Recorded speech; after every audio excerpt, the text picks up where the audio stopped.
practice run. Just trying to figure out how I like the setup here, like if this is giving what it's supposed to give, if I'm totally fine with this, if I need to change it, because y'all, I'm getting to like that age where my knees just cannot handle being on the ground.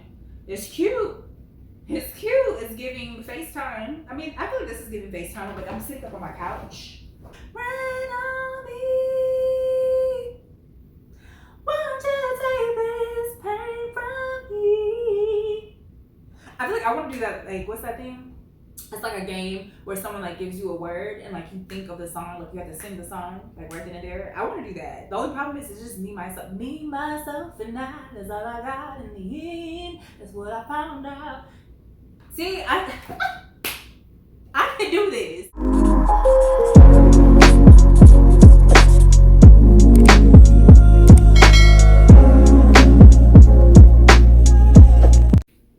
Okay. Take three, third time's a charm. I wonder if this is giving, if this time is giving, because now I feel like I brought the camera closer. You can see the ring light. I even have backlight, so I'm hoping that all these different lights that's hitting me from different angles is giving what it's supposed to give, and it's just like hitting me all these different directions, right? That's what I'm hoping. And then with my laptop, then boom, there's gonna be like another light that's coming up this way. So this could either be really good or this is going to be really bad. When I'm out and about, here he is. There you go, looking pitiful, just because I let you go. Do do do do do do do do do. Sometimes it be like that. There you go, looking pitiful, just because I let you go. Before we actually get into the ready mess section, I'm going to start off with a champagne letter. The champagne letters this month, they're coming in. They're definitely coming in. So if you want me to read your story, if you want some advice, or you just want to post your shenanigans, baby, I can do that. I can try. At least if it's the advice, I can definitely try. I can try to do something, bestow some wisdom. This person, the subject is my messy story. Okay, so this story starts from 2017. I had a friend who we'll call Nasty. She said, listen. I'm not even gonna give this girl a name. Let's just call her Nasty. Okay. So we first tried being friends in 2013. She and her daughter even stayed with me. My daughter and her father, She and her daughter even stayed with me. My daughter and her father at the time. What in the world? We first tried being friends in 2013, comma. She and her daughter even stayed with me, comma. My daughter, comma, and her father at the time. I don't know why I'm like having a difficult time processing this. These commas is kind of messing me up because it's a pause. So the whole crew is up in here. So Nasty and her daughter, my champagne baby, the one they sent this letter in, my champagne baby and her daughter, and I guess the baby daddy is all living together. Hopefully I got that right. So anyways, fast forward a couple of months and we fell out because my baby daddy apparently drank her juice, or her baby's juice, in which I told her I would replace. The day we fell out, I was attending school to get my GED. Walking back and forth to school, about a 20-minute walk to and from. I was getting phone calls from her and my baby daddy while on the way to classes. She calls herself cursing me out while I'm trying to defuse the situation. Anyways, about time class was out and I got home, she had packed up her stuff and was gone, and I didn't speak to her again for a few years. Now we're in like 2016, where we are now back talking, hanging out, being friends again. She would stay with me whenever she came down because she stayed 2 hours away. Early 2017, my older brother moved down from where my family is originally from because life. So one day my brother was staying with me and my homegirl Nasty came down and whatnot. At that time, I was not really going out, so I volunteered to babysit her kids. Yes, kids, because we both have more children by then, so she can go out. Okay, that was nice of you. That was real nice. I found out that Nasty and my brother were doing the deed. But I didn't have proof yet, so I wanted to talk to them separately and told them, hey, do not fool around with each other. Well, eventually they told me that they were messing around, and I told them both that when shit hits the fan, I don't want to be in the middle. Things got toxic for them almost immediately, and things got physical. When they had their fight, I got my kids and left to go to the guy house I was talking to and spent the night. If she wanted to press charges, that's on her and is her right. I just wasn't finna be no one's witness. So even after they got back, cool. And one day, me and Nasty went to the store and we left our kids at my crib with my brother. When we got back, I will admit her son's ear was red, but he's light skinned, so I don't know, I wasn't there. She stayed a week, never saying anything about it until after she left. I will insert some screenshots on some stuff that she said. She got back home, she claimed she had to take her son to the hospital and that they said his eardrum was busted and that it was my brother's fault. Now, I told her if she wanted to press charges and things of that nature, she could. She got on Facebook and had pictures of me sleeping in my bed, some trash piles. In parentheses, she says, I know, that's just how I clean, which was sweep everything in one big ass pile, clothes and all. And go back into the story and called herself calling me out for what my brother had allegedly did, when really it was because things didn't work out like I told them, two dumb fucks. Oh my. Oh my. So the falling out was in November. Now in December is my son's birthday, and why that MF called DFAX on me on my son's birthday? Not that I was worried and the cases was closed, but she's also vandalized my vehicle with food. At first, the DFAX called and my vehicle being vandalized was consistent was the first year. Every few months, I told each DFAX worker that came that I knew who it was such and such, and they ended up blocking her number. Now, just about every year and a half, I still get DFAX called to my crib, and she even found out I had a new vehicle and egged it, to getting my original Facebook page shut down, finding me on TikTok and messaging me from multiple fake pages. At this point, I don't know what to do. Police was no help. I tried getting a lawyer, and since I didn't have concrete proof, he was like a judge, wouldn't do anything. Now, whenever I make a new social media page, now I make it my business so I can block her and her 29 personalities. Please keep the screenshots anonymous. So I'm going to look at the screenshots.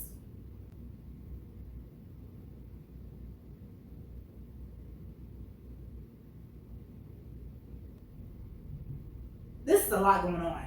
A lot going on. A lot is going on here. Okay, first off, mind you, we are reading this. You're hearing this, but I'm reading this for the first time on camera.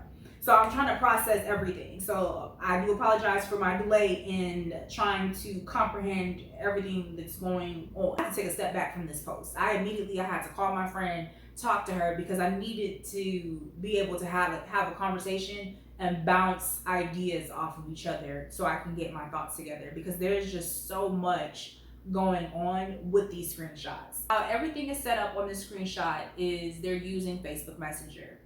The first message that I see is from Nasty. Nasty is talking to the group chat stating, y'all ain't about to have no roof. There is another person that's in the group chat messenger, which I think is the main poster's sister. She comes back and she says, yo, chill. Like, did he apologize? Which I presume is the brother that Nasty was messing around with. Nasty goes on to say, well, he called from someone else's phone stating that he didn't mean to play with them, and I had to check my child's derriere. I had to check it, and y'all need to be checking y'all's child's derrieres too. So basically, she's implying that he did some things that he should not have done. So she goes on to say, I'm gonna call DFAX and tell them that the main poster, the champagne baby, got a Chester living in her house since she thinks the shit is cool. Y'all some slow MFs, the whole family. And I don't care how you feel, because not one time did you ask if my kids were okay. So this is something that stood out to me when you guys went home after your night out and the brother was watching the kids. And she looked at her child and she said, oh my gosh, like, your ears are red. And then you commented, well, I mean, the child's ears were red, but he's light-skinned, so I don't know. Reading that, I can definitely tell you took a offhand approach. You took a major step back. You didn't want any parts of it. You were playing neutral. And I get that, because you told them from jump, hey, don't be messing around with each other. I don't want y'all to be in a relationship. This is going to blow up in your face. And what happened? It blew up in the face. I totally get that. However, because this is dealing with a child, I feel as though you should have had a more on hands approach towards the situation. You should have been more interactive about the situation, because at the end of the day, her child was in your house under your relative's care. So even if you felt as though you didn't want any parts of it, I still feel as though you should have been an active role. And then you mentioned that she stayed there for a week and she never said anything. Even if she didn't say anything, I feel as though that would have still been a good time for either party, your brother or yourself, to have said something to her and not let time go by. Again, this is just me outside looking in. If you did start a conversation, you didn't say that, and the way the screenshots are set up, it's really looking like she's upset because her friend, someone that she called her friend, didn't really care, because she said, you didn't even ask me how my child is doing. I can see how that can cause hurt to someone, especially if they held someone to a high standard, especially if I'm looking at someone that I call my friend, my sister, whatever. I can see how that can cause some tension among the friends, like amongst being friends with someone. So then moving forward, she goes home, she goes to the hospital. This is when it gets kind of sketchy for me, I'm not gonna lie. For the simple fact, she stated she went to the hospital. The doctor looked at the child's ears and said that the child's ears had been busted. Usually, if a doctor believes that there was some type of endangerment towards the child, automatically they're going to file a police. They're going to call the cops. They're going to have the cops come up in there, and they're going to get the paperwork going to get a case, basically. Was your brother ever arrested? Did she press charges on your brother? Is there a pending case on your brother? Is there a pending case, period? And this is why I'm saying it's getting kind of sketchy, because when she commented in the screenshot that she had to check her child's derriere, in my mind it didn't really make sense, because why wasn't a full panel done if she took the child to the hospital and she was already kind of sitting on that? So this is where I'm like, okay, what the hell is going on? And now it's just looking as though she's specifically targeting you, starting with the nasty Facebook posts, starting with DFAX, calling DFAX on you, egging your car. It's just becoming harassment. Lord, there's just so much to the story. I'm looking at it from different aspects. I definitely feel as though something ain't clean in the milk with Miss Nasty, in regards to how she's going about this. My questions is, did she actually file a police report on your brother? That's number one. Was a police report filed? Number two, when she stated that she went to the doctor, does she have record of that? Like, were you able to see that information? When all of this came up, and then this is my third question, when all of this came up, did you actually try to sit down with her and have a conversation, or did you just say, if you want to press charges on my brother, that is your right? And then I think I have one other question. I think my last question is, did you actually have a conversation with your brother to see, or to kind of get an idea of what exactly transpired?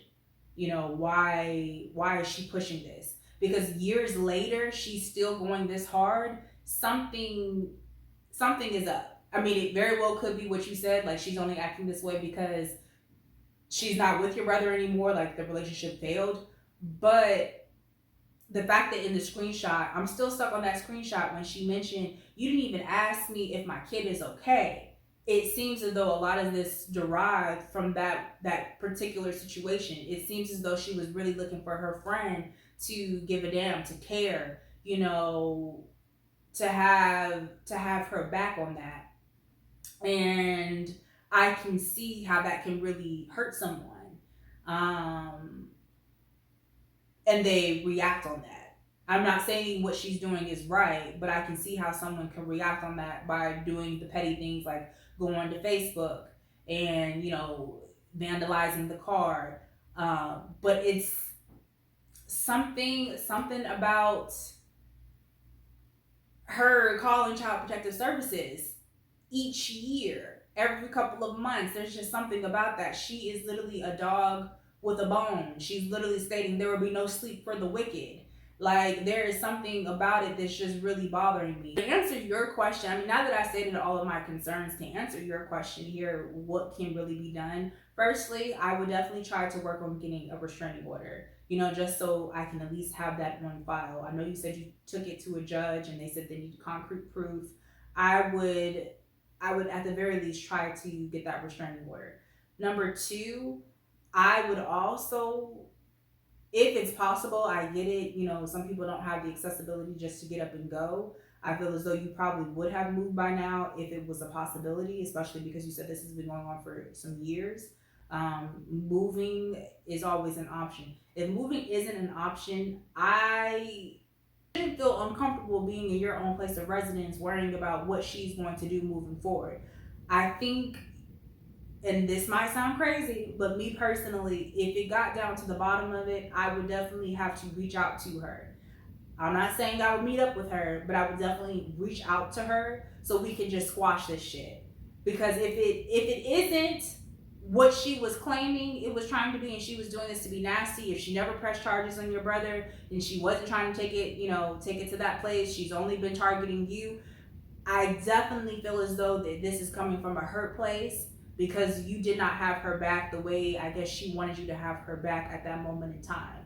I would definitely just reach out to her, be like, look, let's squash this shit, see where she's coming from, see if there's anything else that she needs to get off her chest, say where you're coming from, and see if y'all can move forward. If not, if everything else fails, when I was on the phone with my friend, she was like, I would have to start plotting on her, starting with reporting her to be dead to Social Security, messing up her stuff. She want to sit there and make my life a living hell. I'm gonna make her life a living hell too. I'm gonna let y'all in the comments, give out any suggestions that you may have. Yeah. So now getting into the Reddit mess, I have been wanting to read this story for a cute little minute. Listen to this, because this one took me for a loop. So the subreddit is Ask Reddit, and the question was, what's the most disturbing secret that you discovered about someone else close to you? So this person goes on to say, my coworker lets her dog hump her leg every morning until he relieves himself, while she has her coffee, which has stayed with me since I heard it. I can't think of anything else when they talk to me. No, because seriously though, like, what do you mean as you're drinking your morning cup of coffee? Like, this is just a normal activity during your day. I mean, I guess it is if she's talking about every morning until he relieves himself. But like, this is just a normal conversation just to be happy. Like, you're sitting there drinking your coffee and you're allowing your dog to just go to town. Absolutely not. This baby right here, he be humping stuff, but he humps his toys. I don't like looking at it. So if he's in my room, what I'm going to do is I'm going to close the door so it's out of sight, out of mind. Like, I'm not going to be the asshole to to prohibit him from relieving himself, because he's an old man. He's 8 years old. And unfortunately, when I got my second dog, what did I end up doing? I ended up getting a male dog, another male dog. And so he doesn't have a companion to do the nasty with. So when he goes into the room and he wants to hump the little toy, I will close my door and I will give him that space.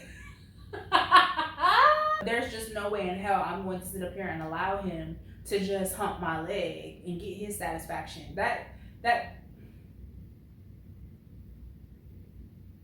There's just no way.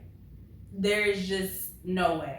There's just no way. That's how this kind of started, right?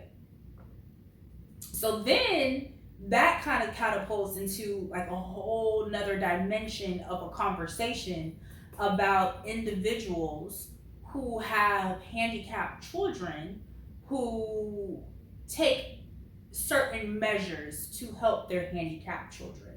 So this person goes on to say, there is a man who is on YouTube who assists his profoundly mentally handicapped son. And by assisting, I mean stroking the eggplant. Like the father is doing this for the son. And so there is a website, and I really want y'all to hear this. The website is Love Has No Disability. So this apparently is a controversial post on the internet, obviously for obvious reasons. The man's name is Faisal Muhammad, and he basically, the post is regarding his severely disabled son Muhammad.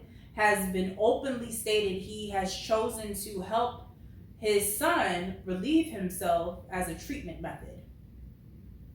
Muhammad's son, Mustafa, suffers from profound intellectual multiple disabilities. He has severe disabilities that have left him unable to communicate, voluntarily move any of his muscles. He has an estimated IQ well below 20 and is basically bedridden if it weren't for his father's care. Mustafa, who is now 30 years old, has been living with severe disabilities since birth. Diagnosed with cerebral palsy at a young age that has been completely debilitating. So Muhammad explains that from around the time Mustafa was 17, he noticed his son would get erections during bath time, and through regular therapeutic massages, it triggered Muhammad to start researching on sexual functions and disabilities.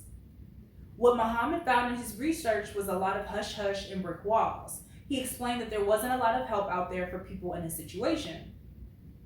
In the beginning, Muhammad was confused and overwhelmed with caring for his son, but felt as though there must be something that he could do. As a father who understands sexual behavior, I knew that my son was trying to express his sexual feelings because of the arousal that was happening around his body, and that his sexual behavior was no different than most teenagers encountered after puberty in their personal sexual development. Muhammad writes his biggest wall that was encountered came by ways of fear in others. He states the issue itself is rarely discussed because it's feared. There is a taboo in discussing general sexual matters such as masturbation in society, and his attitude gets aggravated in the situation of sexuality of a person with disability, he states.